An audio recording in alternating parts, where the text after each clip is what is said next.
Olá, meu amigo, minha amiga. Estamos novamente aqui no espaço virtual da União Espírita Cristã. Meus votos de muita paz a todos. E a ideia deste nosso encontro é conversar sobre a mensagem do Apocalipse de João às igrejas. É um texto que foi publicado aqui na revista Reformador, de setembro deste ano e deste mês. É uma matéria que está aqui, mensagem do Apocalipse de João às igrejas. Na verdade, é um artigo que eu escrevi e a revista achou por bem divulgá-lo. Então, vamos comentar alguns aspectos desse texto. O Apocalipse de João é um texto muito instigante. Ele faz uma previsão de acontecimentos, de ciclos de evolução a partir daquele momento histórico em que João estava recluso na ilha de Patmos. João foi o único dos apóstolos de Jesus que não foi assassinado pelos perseguidores. Ele viveu até a idade bastante avançada e foi exilado na Grécia. Estava nesse exílio quando ele teve a experiência que resultou no texto que é o último texto da Bíblia, o Apocalipse. Então, João teve um desdobramento na linguagem atual, nos estudos espíritas, pelo que está descrito no texto, ele teve um desdobramento. E nesse desdobramento, ele encontrou uma entidade elevadíssima, nós podemos depreender que é Jesus, que vem ao encontro de João nesta oportunidade e se propõe a revelar aspectos do que ocorreria na sequência dos acontecimentos a partir da divulgação do cristianismo. Nós sabemos que naquele momento que João viveu, já havia um trabalho feito pelos apóstolos, e principalmente por Paulo de Tarso, no seu esforço de divulgação da doutrina cristã, e desse trabalho havia resultado a fundação de 7 igrejas que existiam nessa época. A primeira parte do Apocalipse, ela é fácil de interpretar porque é a mensagem que é enviada a essas igrejas. Entendemos que essa mensagem é de Jesus na orientação àqueles que estavam, então, enfrentando desafios muito fortes, porque ainda era um contexto de muita perseguição, de muita intolerância religiosa. E então Jesus manda o recado através desta conversa que ele tem com João. E na sequência existem também informações sobre eventos que se seguiriam. Mas nossa conversa aqui hoje é só a tentativa de refletir sobre a mensagem que Jesus envia às igrejas, e porque temos que entender que igreja não é a organização física. Igreja é assembleia. Esse é o significado etimológico da palavra igreja, que vem do grego, né? Eclésias ou eclesias, é assembleia. Então, Jesus envia esses recados ao grupo de pessoas que, naquele momento, estava enfrentando o desafio de divulgar o cristianismo no mundo ainda mais difícil do que o que temos agora. E essas mensagens, elas dão algumas orientações que, a meu ver, elas são válidas até hoje. Por isso, a tentativa de analisar o texto nesse particular.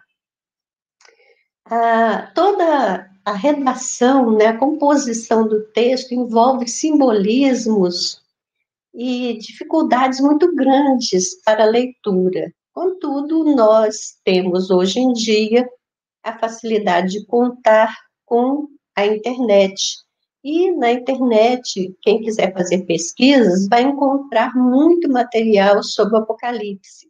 Vai encontrar matérias escritas da perspectiva do catolicismo, da perspectiva das igrejas reformadas, da perspectiva do judaísmo. E nós também encontramos na internet a contribuição interessante do nosso companheiro Haroldo Dutra Dias, que faz uma série de seminários e palestras sobre o assunto. Então, fica facilitado porque nós podemos compulsar todo esse material e aproveitar as proposições, ilações, observações, e vamos compondo a nossa própria leitura. Então, eu entendo que Jesus enviou mensagens às igrejas porque naquele momento era o comecinho dessa tarefa tão árdua de ampliar para toda a humanidade o conhecimento da doutrina cristã. E aquelas pessoas precisariam de muito empenho, muito esforço para isso. Então, Apocalipse é uma palavra que significa revelação, e é revelação de Jesus para as igrejas cristãs da primeira parte. A mediação é de João, o evangelista, que nessa época estava numa idade bastante avançada.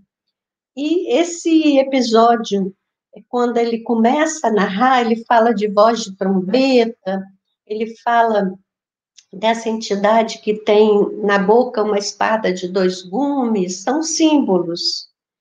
E o som de trombeta e a visão simbólica, a visão de objetos, a visão de animais, eles são fórmulas simbólicas que estão vinculadas a toda a história do povo hebreu. Então, para interpretar bem o Apocalipse, é preciso também um conhecimento desses símbolos e desse estilo literário que é o Apocalipse. A literatura apocalíptica era muito presente na história do povo hebreu. Então, ter esse conhecimento também é interessante.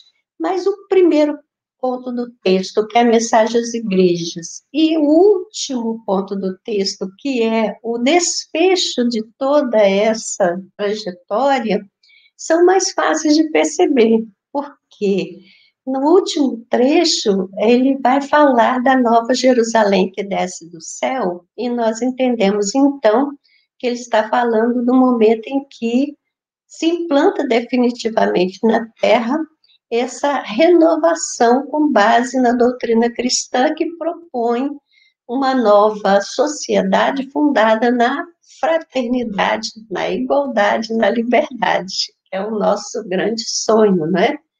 Então, esse começo e esse fim são mais fáceis de nós entendermos. Ao longo do texto todo, há muitas indicações de fatos que poderiam ter sido evitados na história humana se a criatura humana compreendesse que uma revelação, uma profecia, ela é dada para alertar as criaturas a fim de evitar a ocorrência difícil. Agora, o Apocalipse, então, faz, de fato, apontamentos que nos dão conta de que se nós tivéssemos entendido, a humanidade tivesse entendido, poderia ter evitado muito sofrimento, muitas ocorrências trágicas. E, na verdade, já aconteceram.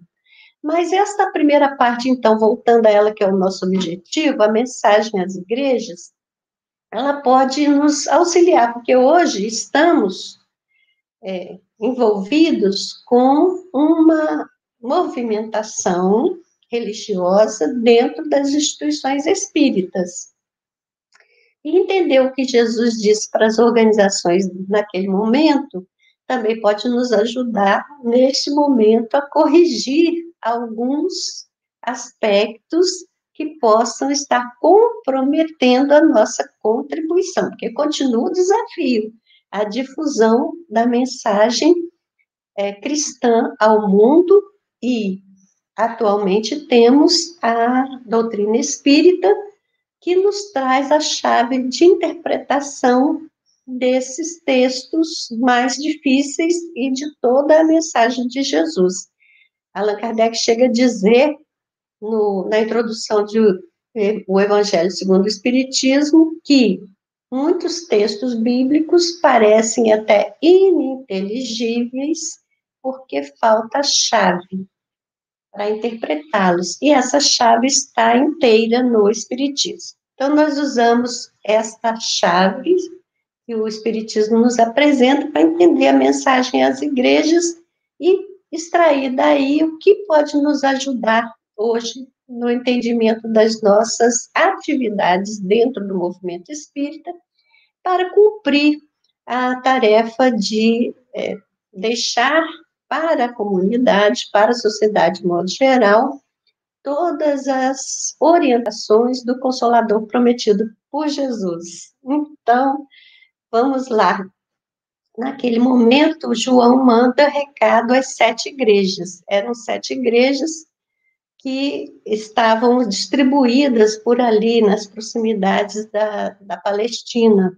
Então, tinha de Éfeso, de Esmirna, de Pérgamo, Tiatira, Sardes, Filadélfia, Laodiceia. Cada igreja recebe, então, a orientação dessa entidade que ele diz que tinha na boca uma espada de 2 gumes. A espada de 2 gumes, entendemos que é uma fala que tem justeza e também autoridade. Então, é o que faz com que o discurso efetivamente seja eficiente. Então, essa criatura que dá a ele as mensagens é um espírito que tem autoridade e justeza nas suas manifestações. E olhando assim o que ele faz de alerta às igrejas, a gente separou aspectos favoráveis e aspectos não muito favoráveis. Por exemplo, para a igreja de Éfeso, é dito que um aspecto positivo que era perceptível no trabalho desta organização era a paciência e a fidelidade aos ensinamentos que foram recebidos. E o aspecto a ser ajustado era a amorosidade. Então, entre os membros havia uma deficiência desse comportamento amoroso que pode favorecer a ampliação das atividades de uma organização. Então, o alerta para a igreja de Éfeso foi nesse sentido. Para a igreja de Esmirna, houve aviso, a entidade manda um alerta de que ocorreriam grandes tribulações. Então, haveria certamente perseguições, e naquele tempo era algo bastante violento, as pessoas eram presas, eram recolhidas, eram, às vezes, torturadas, violentadas, eram mortas. Então, haveria essas tribulações, mas que essas provas duras precisariam ser enfrentadas mantendo a fidelidade. Então, parece que o trabalho dessa igreja estava compatível com o que a doutrina cristã propunha. Para a igreja de Pérgamo, destacou-se a fé como um elemento muito positivo do trabalho, mas foi dado um apontamento preocupante que havia ali permissão para manifestações que se diferenciavam dos ensinos de Jesus. Então, estas manifestações precisariam ser corrigidas.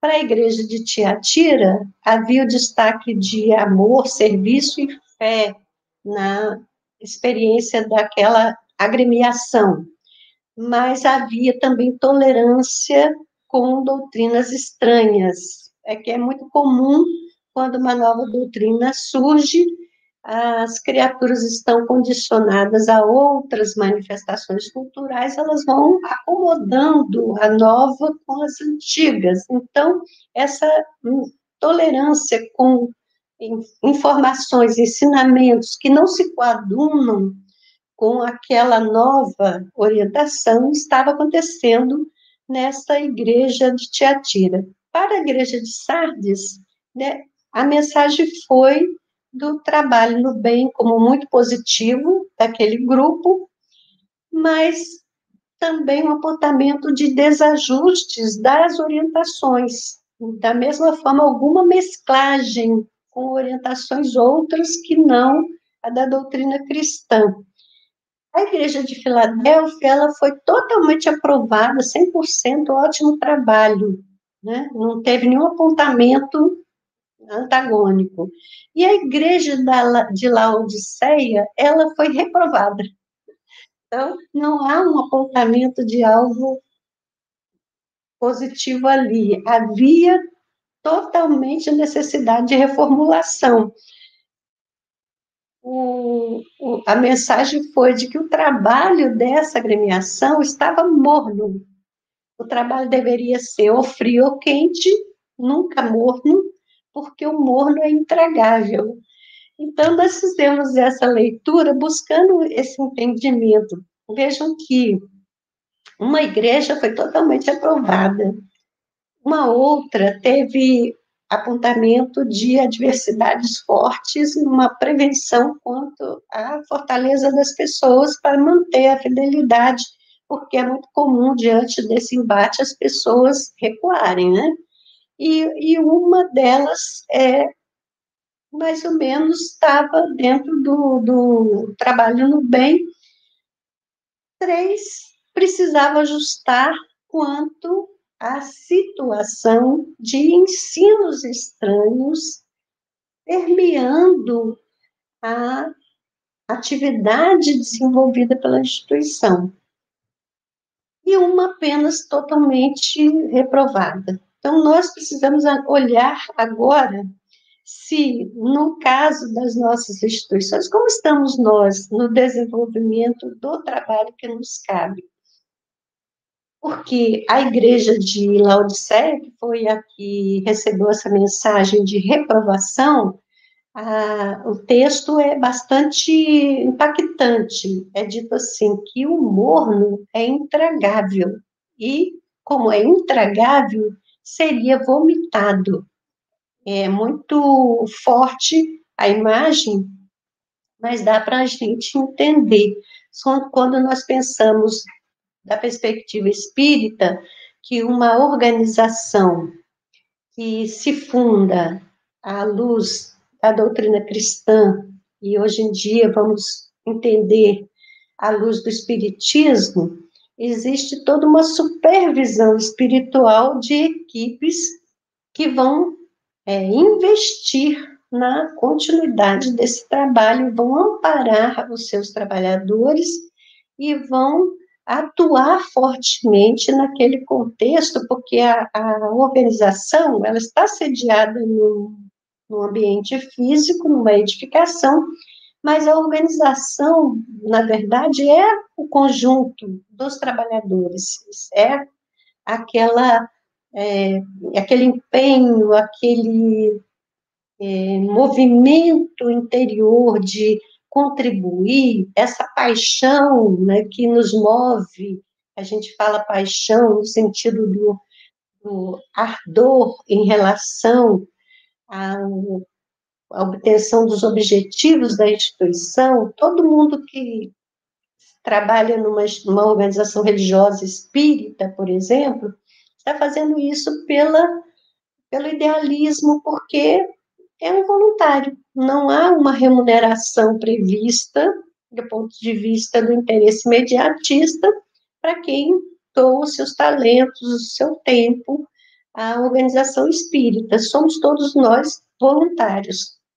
Então, existe um sentimento que nos move, e esse sentimento é que vai nos fazer nos engajarmos nas tarefas, não é?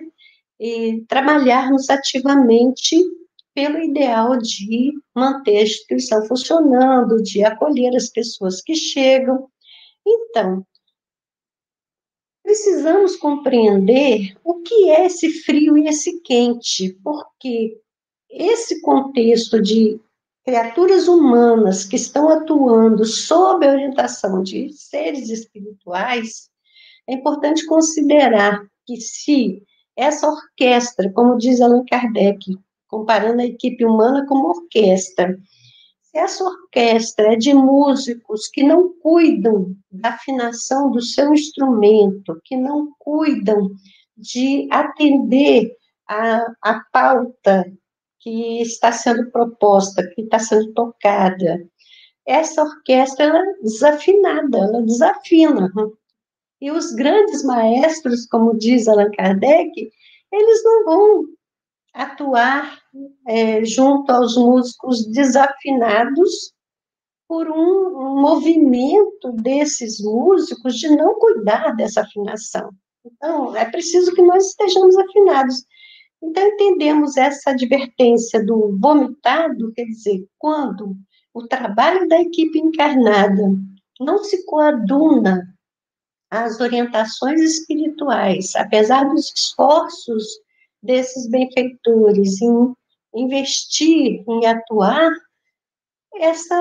a espiritualidade, então, desiste desta agremiação, desiste desse conjunto e busca incentivar outros que estejam atentos e afinados, eu entendo nesse sentido. Então, tentamos buscar aqui, propor uma interpretação para esse frio e esse quente que está dito para a igreja de Laodiceia. O trabalho, ou seja frio, ou seja quente, mas que não seja morno. Muitas pessoas entendem que frio e quente tem a ver com essa movimentação que leva alguém a um trabalho voluntário. Por exemplo, se eu sou caridosa, se eu sou engajada, então eu sou quente. Se eu não me engajo, se eu não me interesso, eu sou frio. Mas não me parece que essa interpretação atenda ao que está dito no texto, porque o frio não é excluído, o frio também é bom, né? Ou quente ou frio, não pode ser morno, o morno que é excluído. Então, nós tentamos entender esse frio e quente da seguinte perspectiva. Numa organização, há pessoas que têm um perfil mais identificado com a atuação administrativa, com a organização dos estudos, com a proposição dessas normas necessárias, a disciplina da instituição, toda a organização da parte física também, tudo isso é muito importante. A gente diria que essas pessoas são mais racionais. Então, vamos dizer que são mais do lado frio, da razão. E há aquelas pessoas que têm um perfil de empenho direto com o público, de estar presente na ação do acolhimento, da orientação, de fazer assistência e a promoção social, de fazer diretamente na prática a evangelização, a tarefa da mediunidade. Então, essa pessoa, vamos dizer que ela seja quente. Então, qual seria a pessoa morna? A pessoa morna é aquela pessoa que não se mobiliza nem por um perfil de contribuição dessa área, nem para essa. Ela frequenta pelos benefícios que ela recebe, mas ela não doa, ela não se ocupa, não se engaja. Então, diríamos que essa pessoa está acomodada. Aí nós vemos o morno mais nessa acomodação que leva a pessoa a usufruir dos benefícios sem se dispor ao engajamento. Mas estamos falando indivíduos. O que ocorre com a igreja é o conjunto, a equipe da igreja de Laodiceia teve o seu trabalho avaliado como morno. Em termos de instituição, a gente observa, trazendo para o nosso conteúdo espírita, para o nosso contexto espírita, as instituições espíritas, elas têm perfil muito diferenciado. Tem casa espírita que é mais dedicada à evangelização, tem outra mais dedicada à área de ação social, outras são mais focadas na parte da mediunidade, outra no estudo. São perfis diferentes também das organizações. E todos esses trabalhos são igualmente importantes. Então, diremos que essas organizações podem estar mais focadas numa área mais fria, vamos dizer, racional, mais ligada ao processamento dos estudos, e numa área mais quente, quer dizer, mais identificada com a ação social mesmo, de participação na comunidade, de visita às pessoas que estão no entorno, de uma atuação mais humana, mais identificada com esse fator do acolhimento mesmo. Todos os dois são bons, né? O frio e o quente fazem parte e são importantes. Agora, qual seria a instituição morna? Seria aquela instituição que se estabelece num local, todos os seus participantes estão ali empenhados no funcionamento da instituição, mas de uma forma protocolar. Cumprem todos os protocolos, orientações, mas essa instituição não se insere na comunidade em que está plantada, alterando a vida dessa comunidade, promovendo mudanças nesse contexto, e também essa instituição não se liga às outras instituições da mesma rede para troca de experiências, para compartilhamentos, fica ali, mantendo protocolos impecáveis, mas não fazem diferença no contexto. E nós entendemos que é importante fazer diferença no contexto, né? É importante que nós sejamos, onde estivermos, as cartas vivas de Jesus para a humanidade.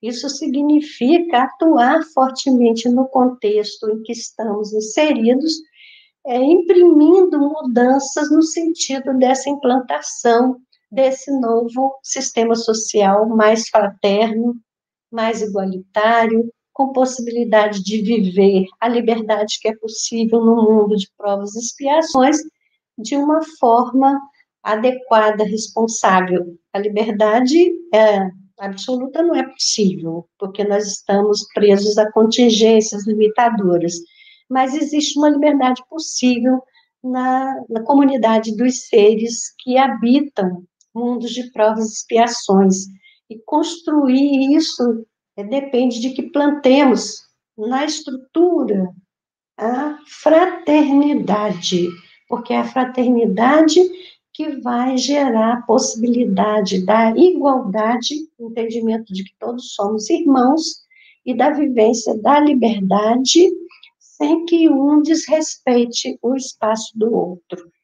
E aí nós temos a configuração do reino de Deus implantado na Terra, quando a Nova Jerusalém finalmente vai se mostrar presente aqui na realidade dos homens, significando aí uma nova ordem social mais justa e mais fraterna. Mensagem de João no Apocalipse às igrejas: seja frio, seja quente, não seja morno, não seja protocolar, não seja acomodado, seja efetivamente uma mensagem viva de Jesus para a comunidade onde você está plantado. É assim que cada um de nós vai contribuir para a criação desse tempo novo de paz que todos desejamos, não é assim?